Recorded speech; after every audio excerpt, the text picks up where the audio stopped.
Mais bonjour et bienvenue, hein, c'est Mouleti, c'est le maître. Je suis dans mon élément. Et je vous expliquais la dernière fois que tout ce qu'on a de sacré en réalité, c'est la forêt, c'est l'environnement, le biotope. Et je vous conseille de faire un petit tour de temps en temps en forêt, en Afrique ou ailleurs, partout où vous êtes. Quand vous regardez bien les arbres, vous constatez que c'est de la chair humaine réincarnée. Ça veut dire que quand on vous enterre là, c'est l'humus et vous redevenez une matière organique qui nourrit l'arbre ou les herbes, tout ça là. J'espère que vous allez bien. Alors, j'ai posé une question simple à un jeune tout à l'heure qui suivait mes conférences et mes cours. Je lui ai demandé, mais pourquoi tu vis? Il m'a dit, bah, pour vivre, je ne sais pas. Et si je vous posais la question de savoir pourquoi vous vivez pourquoi? C'est quoi notre rôle sur Terre à la fin? C'est qu'est-ce qu'on vient faire? Qu'est-ce qu'on vient faire? Est-ce qu'on vient accompagner les autres? Est-ce qu'on vient regarder les autres? Est-ce qu'on vient être au service des autres en tant qu'esclave, hein, pas en tant qu'humain? Est-ce qu'on vient déranger les autres? Est-ce qu'on a le droit de continuer le travail de nos parents? Je pense à ça parce que quand nous fuyons notre héritage ou quand nous oublions de faire revivre le nom de nos parents, est-ce qu'ils sont fiers de nous? Je suis à Paris depuis hier, je peux bien finir ma vie ici. Il n'y a aucun problème. Et enfin, ce n'est même pas important, on finit sa vie partout, mais est-ce qu'on a le droit de ne pas faire, de ne pas transformer le chez nous? Ou bien de ne pas améliorer la vie? Voilà. C'est une question qui me... Comme disait La Rochefoucauld, ce n'est pas le fait de prendre les bonnes décisions.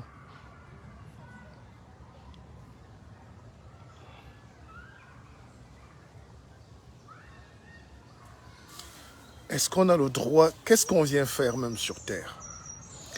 Je vous pose ces questions parce que c'est comme si certains sont convaincus qu'ils doivent être esclaves toute leur vie. C'est là où le colon a été très fort. Vraiment chapeau, c'est un travail, c'est un lavage de cerveau très puissant. Très puissant. Quand je quittais l'aéroport de Yaoundé hier, en Simalène, à 4 heures du matin, il y avait déjà des fidèles qui sont venus de partout pour attendre un prophète qui venait du Bénin ou du Congo, je ne sais pas, des églises là. Et j'ai vu ces mamans se mouiller sous la pluie pour attendre un prophète. Vous savez, ces églises sont très puissantes, tout ça. Et aucun intellectuel ne va dénoncer ça. C'est-à-dire que, mais si c'est un dictateur, si c'est un chef d'État qui fait attendre les mêmes gens comme ça sous la pluie pendant 4 heures pour l'accueillir, les mêmes gens vont se plaindre. Les gens vont se plaindre. Oh, ben comme il y a Facebook, oh, c'est un dictateur, c'est un... Mais là, quelqu'un vient du Congo. Il ne sait même pas écrire son nom.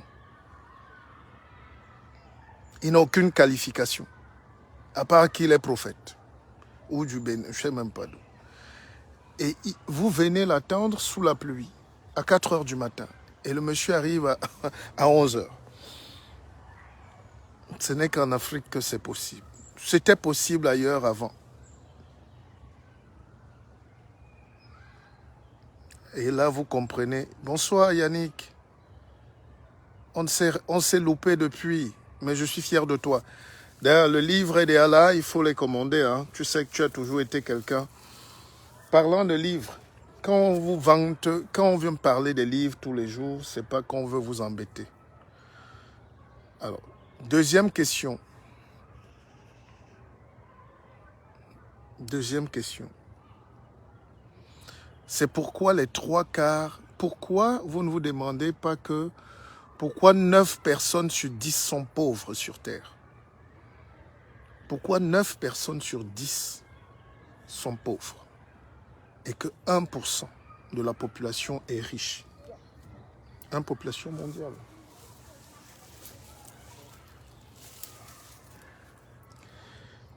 Est-ce que vous aidez à poser la question? Mais c'est parce que les 9%, les 90% de la population, là, les 99% de la population préfèrent ce qu'on appelle le divertissement, l'entertainment. Vous savez, c'est très facile de se lever et de danser. C'est très facile de se lever et de chanter, de crier. Ça vous donne beaucoup de vues. Hein.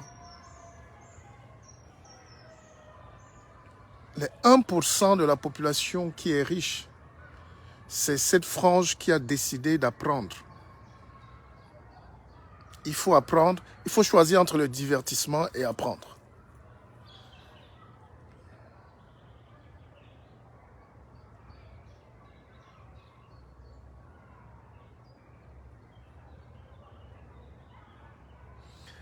Il faut choisir entre se divertir, s'amuser et apprendre. Les 1%, l'Europe s'est développée par l'apprentissage intense. Ils ont même eu tout un siècle qu'ils ont appelé le siècle des Lumières. Aujourd'hui, ils peuvent s'amuser. Regardez, je suis au parc là. Il y a des enfants qui s'amusent, le soleil, ils profitent. La mairie a payé tout pour que les artistes chantent. On mange gratuitement. Mais est-ce que nous, on a ce droit? Est-ce qu'on a ce droit? Je sors du Cameroun. Je suis, je vous précise, l'un des plus grands conférenciers africains ou du monde. Et personne ne m'a pratiquement invité dans une télévision ou dans un média. Je n'ai même pas besoin puisque j'ai mon média. Mais c'est pour dire que même les gens qui sont sur place en Afrique sont heureux de maintenir le peuple dans la misère. Parce qu'ils se sont, eux, enrichis, faisant semblant de dénoncer, faisant semblant d'être contre le pouvoir, faisant semblant, mais ils mangent là-dedans. Vous ne pouvez pas être contre un régime en Afrique. Au Cameroun, il ne peut pas avoir d'opposants. Puisque les mêmes sociétés qui vous donnent de l'argent, là, ont des actionnaires dans le gouvernement. Non.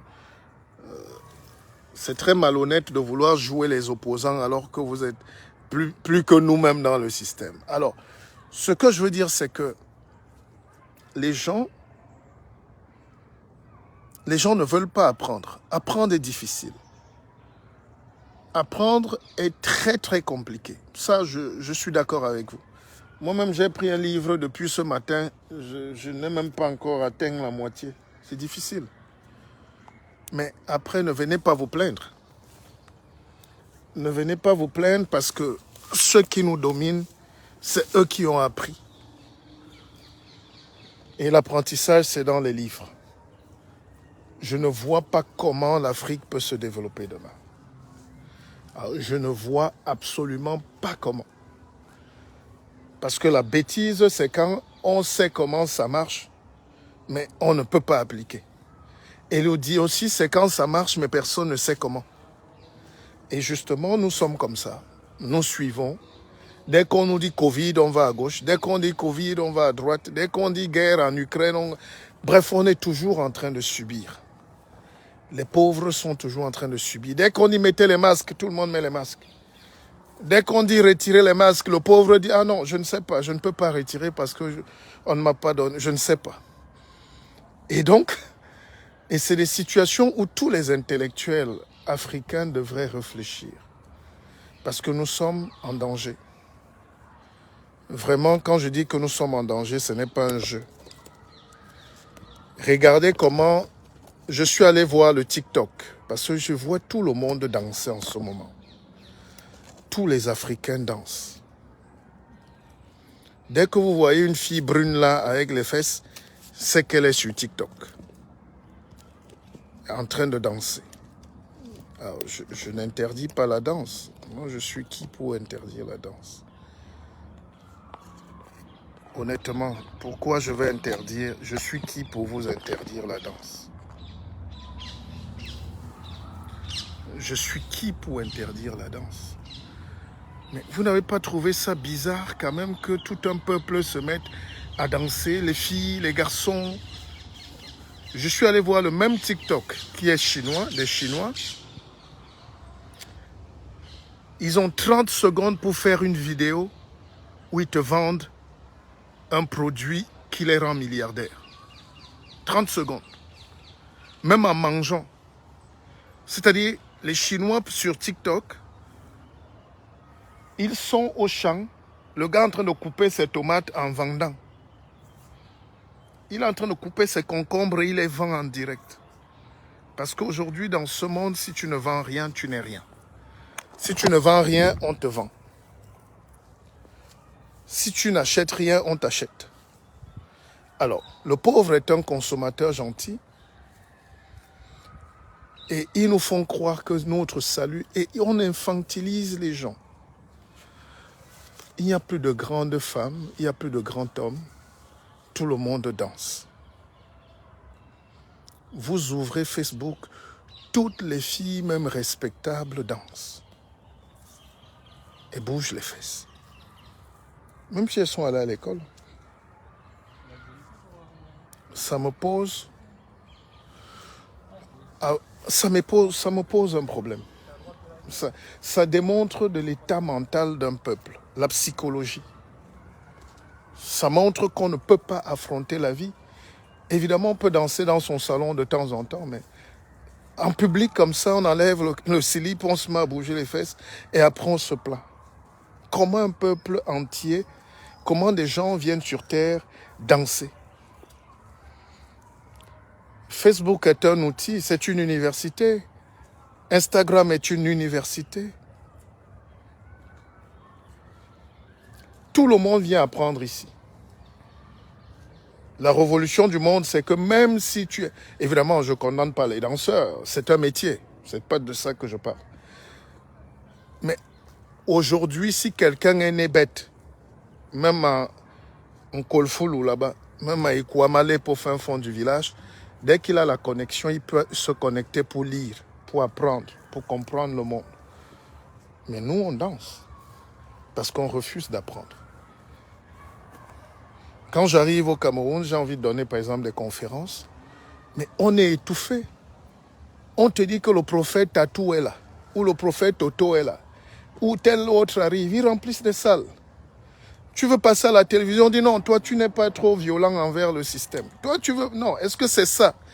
Est-ce qu'on n'a pas envie d'écouter vraiment du savoir? Est-ce que vous n'avez pas envie d'écouter? Et puis, on te dit non, voilà l'autre qui est un vrai coach, parce que lui nous apprend comment ouvrir un restaurant avec un grain de riz. Oh, l'autre nous apprend à faire fortune. Tout le monde maintenant nous apprend à être riche. Est-ce que c'est cette richesse-là qui est nécessaire? À quoi sert l'argent entre les mains des insensés? Tout le monde a l'argent, même les fous. Même les fous ont l'argent. La preuve, il y a un milliardaire dans chaque pays. Au Niger, il y a les milliardaires. C'est le pays le plus pauvre du monde, comme on nous dit, même s'ils ont l'uranium. Au Congo, où il y a les plus pauvres du monde, il y a les milliardaires. Au Soudan, partout où il y a les humains, il y a toujours les riches et les pauvres. Mais à quoi nous servent ces richesses-là? La richesse est commune et communautaire. La richesse est un partage. La richesse est un équilibre. Il y a un vrai problème en Afrique. Il y a un vrai problème. Moi-même qui vous parle, j'aime la musique. J'aime écouter. Je ne peux pas passer une journée sans écouter le jazz, ou sans écouter Bona, ou sans écouter... Voilà. Mais je vous jure qu'on ne peut pas fabriquer une société de danseurs, de jouisseurs, des gens de la légèreté, des gens qui ne veulent pas oser. Vous savez, qu'est-ce qu'on fait? Quelle est la responsabilité des gens qui ont un peu ou qui sont riches chez nous? Intellectuellement ou politiquement? Chez nous, quand on encense un intellectuel, c'est qu'il ment. Ou bien c'est qu'il fait du populisme. Chez nous, quand on encense, combien d'intellectuels risquent leur vie? Combien d'inventeurs, combien d'Africains créent? Vous savez, il y a quelques années, je suis rentré d'un voyage en Inde. Je vous rappelle que l'Inde, c'est une civilisation noire, hein, négroïde. C'est pas parce que les filles se décapent aujourd'hui, mais tous les Indiens, il y a un siècle, étaient noirs. Et la majorité d'ailleurs, jusqu'aujourd'hui. Bon, c'est pas de ça qu'il s'agit. Alors, quand j'étais en Inde, j'ai cherché à comprendre comment l'Inde s'est en sortie. C'est avec des initiatives personnelles comme les Michael Yunus, docteur en économie, formé aux États-Unis, qui a porté ses 10 000 $. Il est rentré en Inde, il a commencé à distribuer aux femmes de son village pour augmenter leur commerce. L'Inde, c'est Nano, c'est la Tata. Tata, c'est un milliardaire qui a fait fortune dans la sidérurgie, même en France, à Londres. Et il est rentré chez lui, il a décidé que tous les Indiens doivent avoir une voiture. Il a investi des centaines de millions de sa propre poche pour fabriquer la Tata. C'est la plus petite voiture, la moins chère. Elle coûte 500 000 francs CFA. 500 000. Et aujourd'hui, tous les Indiens peuvent rouler en voiture. Et j'ai constaté un autre truc en Inde. L'industrie est comme la religion bouddhiste. C'est vulgaire. Je fais ce direct parce que l'autre jour, j'ai présenté ma plantation. Et je n'étais pas retourné au Cameroun depuis, surtout dans cette plantation de mes parents. Et j'ai eu très mal parce que je dois porter la responsabilité de transformer ça en industrie. Parce que nous plantons encore le cacao qui est une plante d'esclave. On a l'huile de palme, mais il y a la soca palme à côté. Et les gens préfèrent au Cameroun porter leurs fruits, leurs noix de palme pour aller donner à la soca palme qui a été rachetée par Bolloré. Bon, après on va dire Ecofin, tout ça, mais je dis Bolloré parce que c'est un nom d'esclavagiste. Alors, Bolloré, c'est le syndrome du colon qui pille et qui tue, qui exploite. Alors, donc, et moi, c'est une révolution et j'ai décidé de faire de l'industrie. Je dis, mais je ne peux pas avoir 200 hectares. Et on n'arrive pas à transformer. Nous envoyons nos enfants en France, à Londres, à la City, en Angleterre, évidemment, en Allemagne.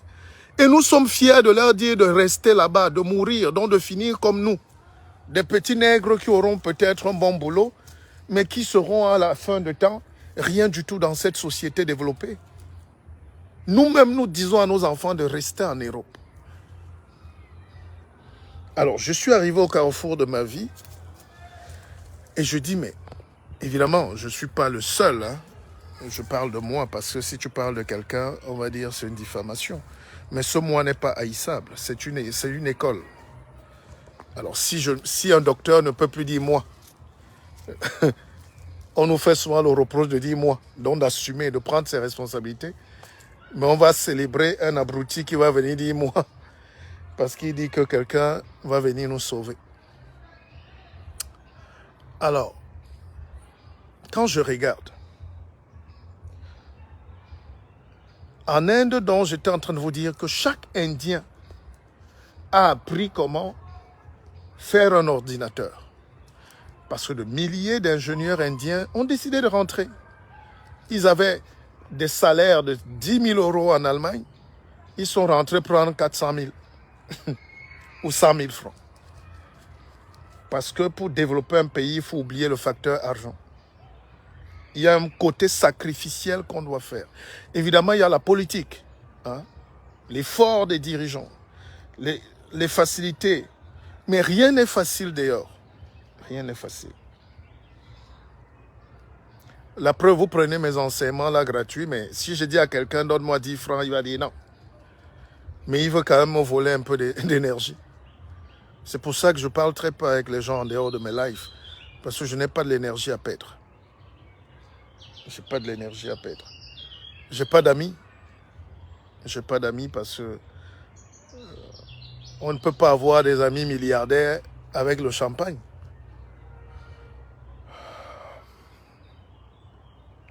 En Inde, dont chaque Indien a appris à régler un problème direct de son village, de sa communauté, de sa ville.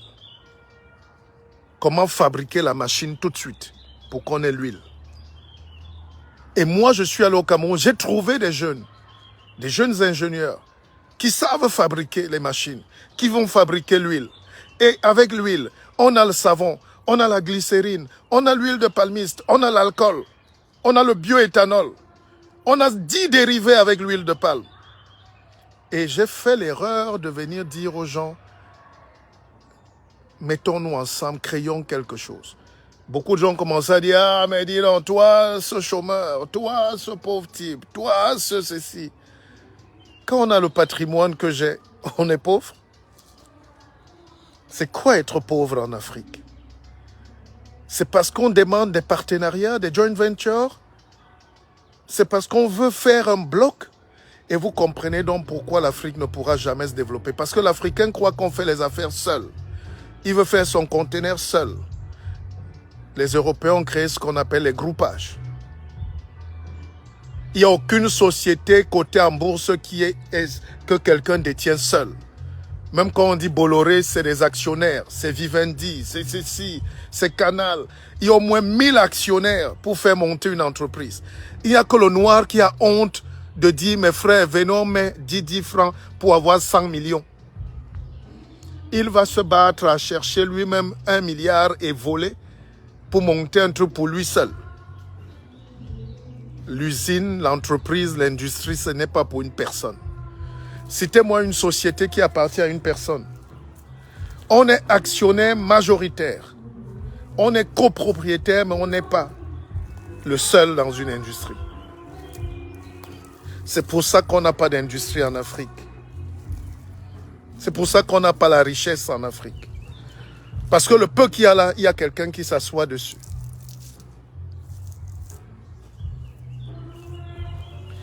Tous les groupes, quand vous voyez les Libanais là en Côte d'Ivoire, toutes les sociétés, ils sont au moins 20. Parfois les membres d'une famille. Quand vous regardez les Libanais au Cameroun, ils vendent de l'eau. Ils nous vendent notre propre eau chez nous. Même les Français, regardez les brasseries, Castel. C'est au moins 5000 actionnaires. Mais mettez 2 bassins dans une chambre. Vous allez voir la guerre. Mettez 2 bamileke là même dans une cuisine, vous allez voir les couteaux. Mettez 2 doigts là alors, vous allez voir la concurrence de l'enfilage et de la chemise amidonnée. Mettez 2 tout pourris quelque part, les couteaux vont sortir. Donc, à la fin, nous n'avançons pas. On se plaint quand même que les autres avancent. J'entends les gens me dire, oui, Pépé, tu ne dis rien, les Blancs ont tout pris. Je ne suis pas l'ennemi des Blancs. Ce sont nos amis. S'ils n'étaient pas là, c'est qu'on est en train de cueillir les fruits sur les arbres. Il faut dire la vérité. Parce que nous tous, on est là maintenant, on fait les lives de révolution. Mais les gens mangent quoi? Ah, attends, nos révolutions là nous mènent à quoi? J'ai écouté un Guinéen qui a dit, nous en 58, on était les premiers à dire, on était les premiers à dire non à De Gaulle. J'ai failli lui demander que c'est pour finir avec Mamadou Doumbouya, 60 ans plus tard, qui a une femme blanche. et qui est un militaire français. Vous avez donc dit non à De Gaulle, pourquoi? Pour prendre un esclave, un sous-esclave, un ouvrier de De Gaulle? Soyez sérieux, les frères. Vous savez, moi, je ne suis pas populaire en Afrique. Je n'ai même pas d'amis. Parce qu'il y a une petite élite là. Ils sont coachs. Ils vous vendent comment construire la maison en 2 jours. Ils vous disent comment être milliardaire. Mais qui a pensé à vous dire d'apprendre? Qui a pensé à vous dire de remplir la tête des connaissances? Parce qu'eux-mêmes ne connaissent rien. On a beau être médecin, ingénieur, enseignant, tout ce qu'on veut, c'est le diplôme. Maintenant, la connaissance pratique fondamentale. Combien d'Africains connaissent, peuvent parler de géopolitique, peuvent analyser les contours structurels de la défense, l'art de la guerre? Qui connaît la géostratégie? Qui connaît la mystique, la puissance de l'industrie? Qui connaît? Et c'est ça qui nous bloque aujourd'hui. C'est-à-dire que moi, je suis en Europe. Je joue, je suis heureux ici. J'ai tout, j'ai mes enfants, j'ai la bonne vie. Mais j'ai un problème parce que j'ai l'héritage de mes grands-parents, de mes parents. On a la forêt à transformer. On a tout ce que Dieu nous a donné là-bas. On a des emplois à créer. Mais tu vas rencontrer un partenaire où? Il y a un monsieur qui s'appelle Tawamba au Cameroun, qui est le président du JICAM, le patron des entrepreneurs. Je l'ai vu au Hilton, je lui ai fait un message, il ne m'a pas répondu. C'est le patron des entrepreneurs. Parce que les banques, alors, ça ne vaut pas la peine. Les banques, chez nous, c'est l'esclavage. Tu as un projet d'1 million, on te dit d'apporter ton terrain.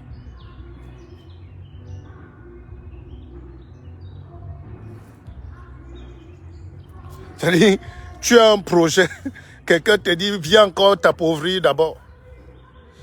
Alors, j'ai appelé ce monsieur Tawamba, il n'a pas répondu, j'ai donné des messages. C'est quand je suis arrivé à Paris que j'ai écrit avec un numéro de France qu'il a répondu. Mais il a été courtois, il s'est excusé, il m'a dit, quand je serai à Douala, on va se rencontrer. Mais on perd le temps. On perd le temps. C'est-à-dire, il y a des gens actuellement qui ont de l'argent bloqué sous l'oreiller. Quand on va leur dire d'aller mettre l'IEB, l'IMAL, ou je ne sais pas, la misère est finie, la crypto-monnaie, ou des choses qui sont louches, où l'Église va nous redonner l'argent, ils vont aller mettre. Regardez-moi bien, je m'appelle Bissok, je suis un roi. Vous croyez que j'ai envie de fuir avec 500 000 de quelqu'un dans ce monde? Je vaux quand même mieux que ça, même si je suis misérable, non? Alors, regroupez-vous, même pas avec moi. Moi, c'est l'idée. Moi, j'ai pensé à la ferme. Intégrée comme... au Bénin, il y a un monsieur qui s'appelle Songhai, non? Mais Songhai, on ne vous dit pas que ça doit être un Américain qui est venu au Bénin. Hein? Ou c'est un ingénieur béninois, je ne sais pas, mais il a réussi à faire. Chez nous, quand tu as un plan clair, où il te faut juste de l'argent pour entamer, parce que l'industrie, c'est des lourds capitaux. Moi, je ne suis pas un voleur. Je n'ai pas caché de l'argent sous l'oreiller. Je n'ai pas ramassé. Il y a des gens qui se baladent et ramassent des fortunes. Moi, tout ce que j'ai eu dans ma vie, c'est toujours au bout de beaucoup d'efforts. Parfois seul, parfois abandonné de tous. Mais je n'abandonne jamais. Mais j'ai constaté que les gens, il y a certains gens qui sont bénis, hein, qui ont une facilité à marcher, aller en Suisse à dire à quelqu'un, je vais vous transformer ça en dollars, on lui donne 1 million, et il disparaît. Moi, ce n'est pas ma vie. J'ai plutôt une vie de combattu. Et c'est ça qui me rend plus fort. Et c'est pour ça que j'enseigne aujourd'hui. Alors, donc quand tu viens d'en voir des gens pour vous dire, mes frères, moi j'ai une opportunité en or. Ce n'est pas du bavardage. Est-ce qu'on ne peut pas se mettre ensemble? Chacun même 10 millions, ou je ne sais pas, 100 000, je ne sais pas. Pourquoi voir petit? Que chacun mette 50 millions et qu'on ait un fonds où on donne 500 emplois aux gens. Ce n'est pas ces jeunes-là qui viennent chômer à Paris, qui traversent le désert. Ce n'est pas ces jeunes-là qui meurent là et vous faites les directs pour vous plaindre. Il y a des gens qui ont mis 200, 300 000 euros dans les crypto-monnaies, non? Et on a tout bouffé, non? Ils ne savent pas qu'ils pouvaient créer de l'entreprise. Si nous ne sommes pas conscients d'aider nos frères, d'aider l'économie, d'aider le pays, la révolution va venir par comment? Le problème en Afrique, c'est ce qu'on appelle en français, technique du marketing anglais, le cherry picking. C'est-à-dire, on prend un petit bout et on veut faire la vérité avec. Il faut qu'on réfléchisse. Avant de changer politiquement une nation, il faut qu'il y ait un pouvoir économique actif et révolutionnaire. L'économie, c'est la révolution. Je peux vous le confirmer. Quand vous avez la capacité de transformer la vie d'un millier de gens qui se lèvent tous les matins et qui vont travailler, qui payent les impôts, qui réunissent, vous avez le pouvoir de renverser la tendance dans n'importe quel pays du monde. C'est pour ça qu'on ne joue pas avec les industriels. Je viens donc lancer cet appel à tous les Africains. Ne vous moquez plus de moi. Ne vous moquez plus de nous. Ne vous moquez plus des gens qui ont des projets en Afrique. Charger les conteneurs de brocante, ce n'est pas un projet. Je ne condamne pas, mais ce n'est pas un projet. Ça ne fait pas de vous un homme d'affaires. Venir acheter les choses en Chine pour revenir vendre à vos frères, pour les appauvrir 10 fois plus cher, et vous vous plaignez des Chinois qui vendent leurs propres produits 100 fois moins cher, ça veut dire que vous êtes malhonnête. Vous n'êtes pas un homme d'affaires. Un industriel domestique, il creuse la terre. Un industriel impose. Il enterre son argent. Il décide de rester là. Et j'ai visité tout le Cameroun. Les seuls qui imposent, qui mettent l'argent, qui restent là, c'est souvent ceux qu'on appelle les Blancs. Et on dit que c'est nos ennemis. Les Libanais mettent l'argent. Ils mettent les usines au sol. Et puis il y a quelques Camerounais, ils sont pauvres. Ils essayent. Sans moyens, ils bricolent. L'air n'est plus à la bricole, les amis. Si tu n'as pas la science en main, tu es esclave. Voilà donc l'Afrique qui est condamnée aujourd'hui à attendre le blé, à avoir faim parce qu'on ne sait pas faire le pain. Parce qu'on croit que le pain, c'est le blé. Le pain, c'est une idée. C'est un gâteau. On a grandi avec les gâteaux de manioc, gâteaux de mil, gâteaux de patates, gâteaux de plantain. C'est à chaque peuple de faire son pain. La guerre en Ukraine nous enseigne donc que c'est à chaque peuple de faire son pain. Merci à Poutine. Malgré les milliers de morts, ils les portent dans leur conscience. Mais la guerre vous apprend à faire votre propre pain.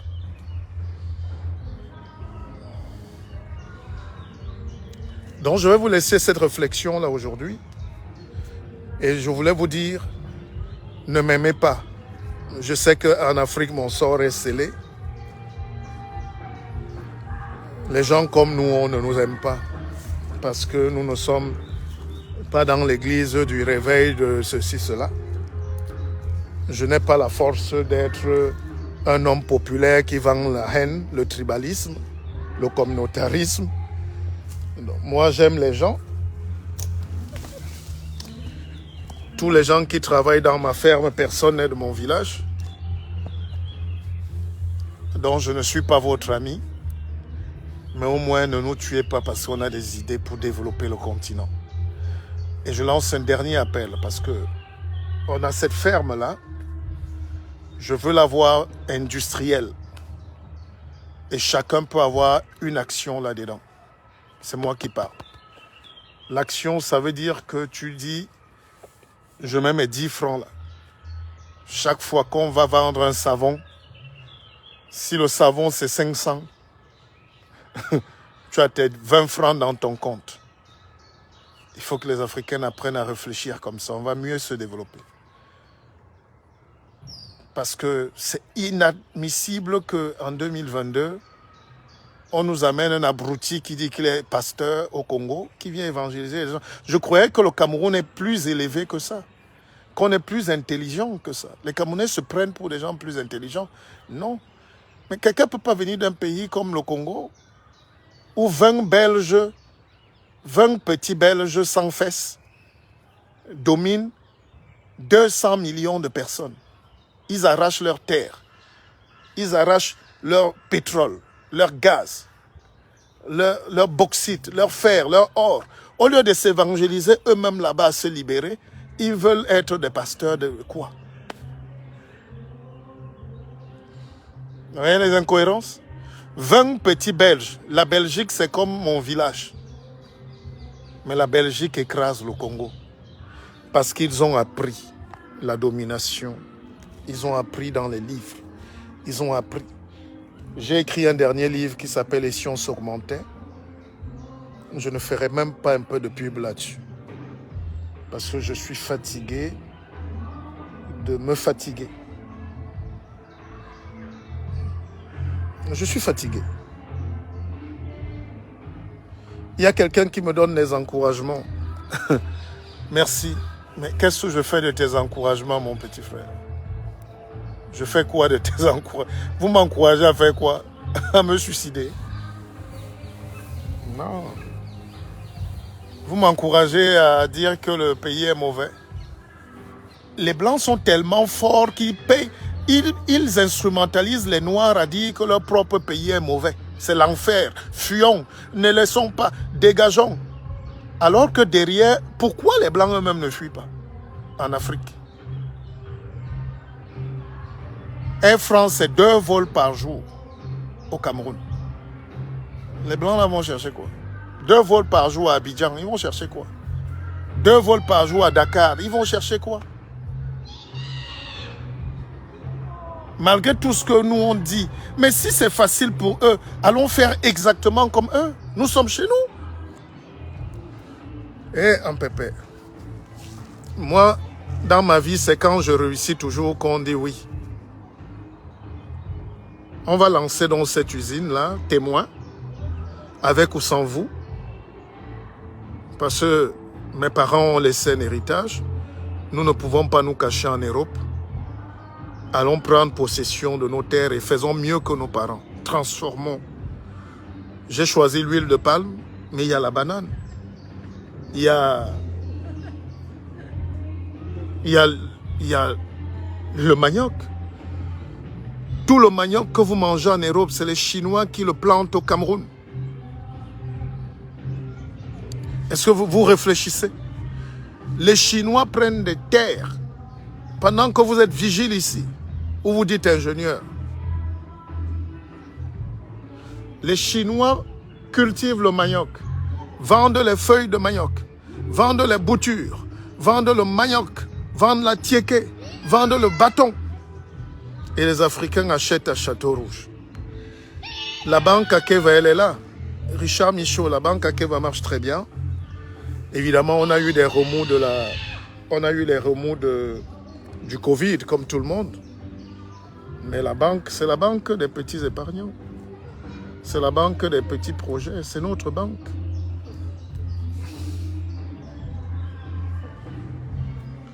Mais comment un Africain est en Europe et gagne 1500 €?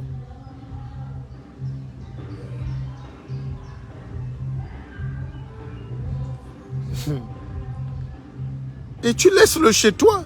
Bon, laissons aux esclaves. Il y a aucun Africain pauvre.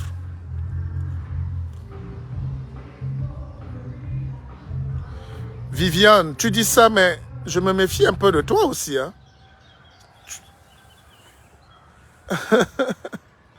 Tu as dit que tu allais m'appeler, tu ne m'as jamais appelé.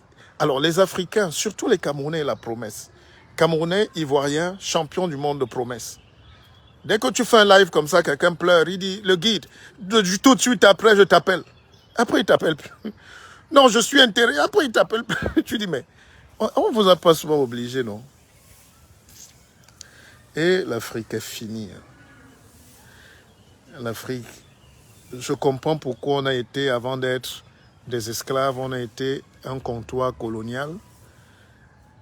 Les Blancs venaient avec toutes les poubelles, ils créaient des magasins au bord des villages portuaires, au bord de l'eau, et ils commençaient à nous vendre tout.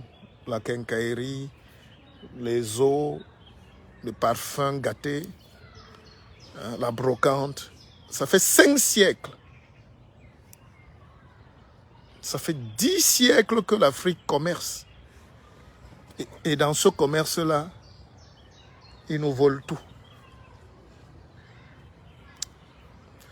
L'Afrique a importé 33 milliards, écoutez bien, 33 milliards de tonnes de matières premières. Maintenant, je vous parle en scientifique, en journaliste éditorialiste que j'ai été. 33 milliards de tonnes de matières premières. Même si une tonne, même si vous mettez $1, on devait avoir 33 000 milliards de dollars en matières premières. Même si on prend la moitié, ça nous fait 15 ou 16 000 milliards. Où est donc l'argent de l'Africain? Parce que ce n'est pas lui qui investit. Ce n'est pas lui qui ose. Ce n'est pas lui qui investit. Pourquoi les Chinois viennent chez nous, ils rentrent avec l'or? Les Européens viennent, ils rentrent avec l'argent, le diamant et tout. Nous, on vient en Europe, on rentre avec la brocante. Les chaises roulantes. Hein? Les vieux matelas percés. C'est parce qu'on n'a pas la conscience. On est des esclaves là-dedans. Pourquoi vous ne venez pas en Europe et rentrez avec la meilleure technologie? Si vous ne pouvez pas la transporter, vous la mettez dans votre cerveau et vous rentrez avec. Et comment on met la connaissance dans le cerveau pour voler chez quelqu'un? C'est dans les livres. Lisez, mettez-la, allez à l'informatique. Prenez l'informatique, mettez-la dedans, rentrez avec et allez développer là-bas. Qu'est-ce qu'on fait là?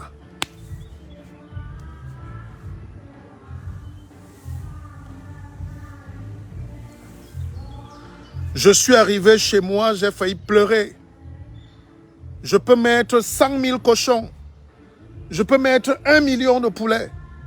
Je peux mettre de l'huile, de la glycérine, du savon pour tous, même à 100 francs. Il nous faut de l'industrie. Il nous faut de l'industrie.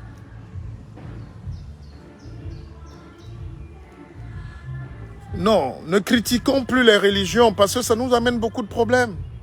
Je ne suis pas l'ennemi de quelqu'un. Vraiment. Mais quand vous voyez des gens s'aligner pour aller à la Mecque, l'État finance même les gens. Il n'y a pas d'eau, mais les gens, on finance les gens pour aller donner l'argent à la Mecque. Parce que la religion est économique. C'est une religion de l'argent. Comme le Vatican ne parle que d'argent et d'or. Tu es pauvre au Vatican, le pape ne te reçoit pas. Mais tu es criminel, tu as les milliards en main, le pape te bénit. Vous mangez ensemble. Urbit et orbit.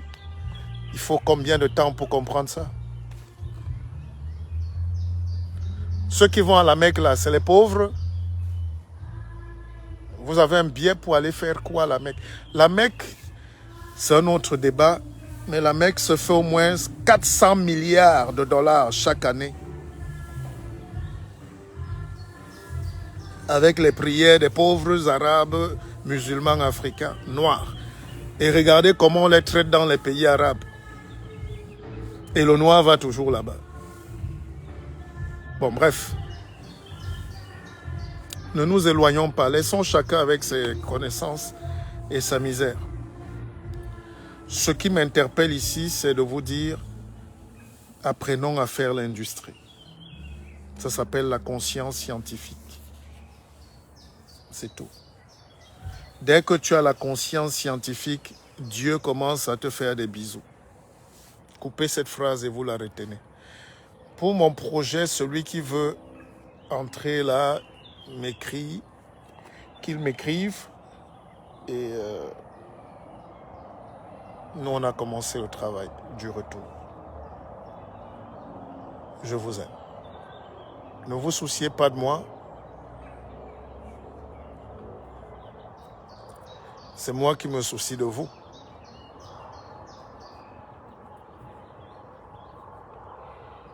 Je vous aime. Je vous aime. Ce n'est pas malheureusement les grands noirs, les érudits noirs qui sont aux affaires.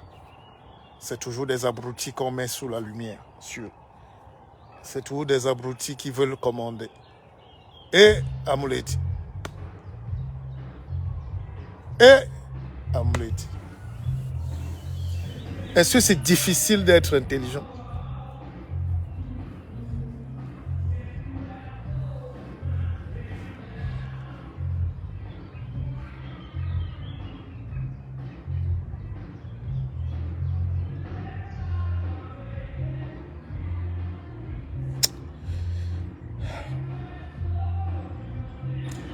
Écrivez-moi. Écrivez-moi.